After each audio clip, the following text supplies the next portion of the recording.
ನಮಸ್ಕಾರ ರೈತ ಬಾಂಧವರೇ, ಕೃಷಿ ಕುಟೀರ ಯೂಟ್ಯೂಬ್ ಚಾನಲ್ಗೆ ತಮ್ಮೆಲ್ಲರಿಗೂ ಸ್ವಾಗತ. ಇಂದಿನ ಈ ವಿಡಿಯೋದಲ್ಲಿ ನಾವು ಕುರ್ಕುಂದ ಗ್ರಾಮದ ರಾವೆ ಶಿಬಿರಾರ್ಥಿಗಳಿಂದ ಮಣ್ಣಿನ ಮಾದರಿ ಸಂಗ್ರಹಣೆ ಬಗ್ಗೆ ಮಾಹಿತಿಯನ್ನು ತಿಳಿಯೋಣ.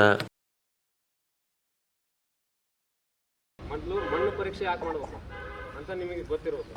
ಯಾಕೆ ಮಾಡ್ಬೇಕಂತ ನಿಮಗೇನಾದರೂ ಗೊತ್ತಿದ್ರೆ ಒಂದೆರಡು ಮಾತು ಹೇಳ್ಬೋದು. ಯಾಕೆ ಮಾಡಿದ್ರೆ ಮಣ್ಣಿನ ಪರೀಕ್ಷೆ ಯಾಕೆ ಮಾಡಿಸ್ತೀರಿ?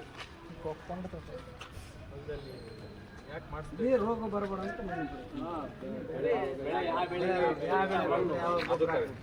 ನಿಮ್ಗೆ ಎಷ್ಟು ಗೊತ್ತೈತೆ. ಆದರೆ ಈಗ ಈಗ ಮನೆ ಯಾವುದಾದ್ರು ಮನೆ ಕಟ್ಟಬೇಕಾದ್ರೆ ಬುನಾದಿ ಎಷ್ಟು ಮುಖ್ಯನೋ ಅದ್ರಂಗೆ ಯಾವುದಾದ್ರು ಬೆಳೆ ಬೆಳಿಬೇಕಂದ್ರೆ ಮಣ್ಣು ಅಷ್ಟೇ ಮುಖ್ಯ.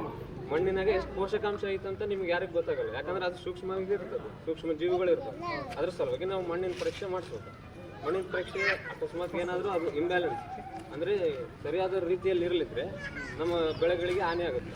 ಅದು ಹೆಂಗೆ ಬೇಕಂಗೆ ಬೆಳೆಯೋದು, ಅದರಲ್ಲಿ ಕ್ವಾಲಿಟಿ ಇರಲಾರ್ದು. ಈಗ ಹತ್ತಿ ಬೆಳೆ ತಗೊಳ್ತೀವಿ, ಅದರಲ್ಲಿ ಫುಲ್ ಹತ್ತಿ ಆಗುತ್ತೆ. ಅದು ಒಂದು ಪೋಷಕಾಂಶಗಳ ಕೊರತೆಯಿಂದನೇ ಆಗುತ್ತೆ. ಮಳೆ ಹೆಚ್ಚಾದರೂ ಆಗುತ್ತೆ, ಮಣ್ಣಿನ ಕೊರತೆಯಿಂದನೂ ಆಗುತ್ತೆ. ಅದಕ್ಕಾಗಿ ನೀವೇನು ಮಾಡಬೇಕು, ಮಣ್ಣಿನ ಪರೀಕ್ಷೆ ಮಾಡಿಸ್ಬೇಕು. ಇದು ಮಣ್ಣಿನ ಪರೀಕ್ಷೆಯ ಒಂದು ಇದು. ಈಗ ಮಣ್ಣಿನ ಪರೀಕ್ಷೆ ಉದ್ದೇಶಗಳೇನು? ಮಣ್ಣಿನ ಪರೀಕ್ಷೆ ಎದಕ್ಕೆ ಮಾಡ್ತಾರೆ?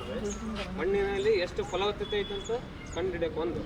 ಎರಡನೇದು, ಮಣ್ಣು ನಿಮಗೆ ಯಾವ್ಯಾವ ಬೆಳೆಗಳಿಗೆ ಸೂಕ್ತ ಆಗುತ್ತೋ ಇಲ್ಲ ಅಂತ ಕಂಡುಹಿಡಿಯೋಕೆ ಇನ್ನೊಂದು. ಮೂರನೇದು, ನಿಮ್ಮ ಮಣ್ಣು ಎಷ್ಟು ಒಂದು ಮಾಯಿಸ್ಚರ್ ಅಂದರೆ ನೀರನ್ನು ಹಿಡಿದಿಟ್ಕೊಳ್ತಿಲ್ಲ ಅಂತ ಸಾಮರ್ಥ್ಯ, ಎಷ್ಟು ಸಾಮರ್ಥ್ಯ ಐತೆ ಅಂತ ನಿಮ್ಗೆ ಅದು. ನಾಲ್ಕನೇದು, ಪೋಷಕಾಂಶಗಳಿವೆ, ಅದರಲ್ಲಿ ಯಾವ್ದಾವ್ದು ಕೆಮಿಕಲ್ ಐತೆ, ಯಾವ್ದಾವ್ದಿಲ್ಲ, ಯಾವ್ದು ಕೊರತೆ ಐತೆ, ಯಾವ್ದು ಕೊರತೆ ಇದ್ರೆ ಹಾಕ್ಬೇಕು.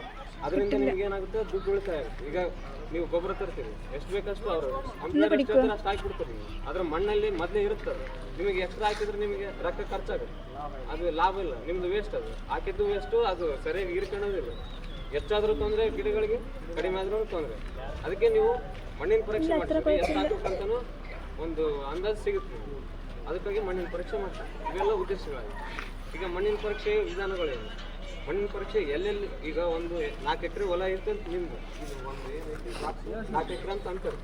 ನೀವು ಎಲ್ಲೆಲ್ಲಿ ಮಾಡಬಾರ್ದಂತ ನಾನು ಹೇಳ್ತೀನಿ.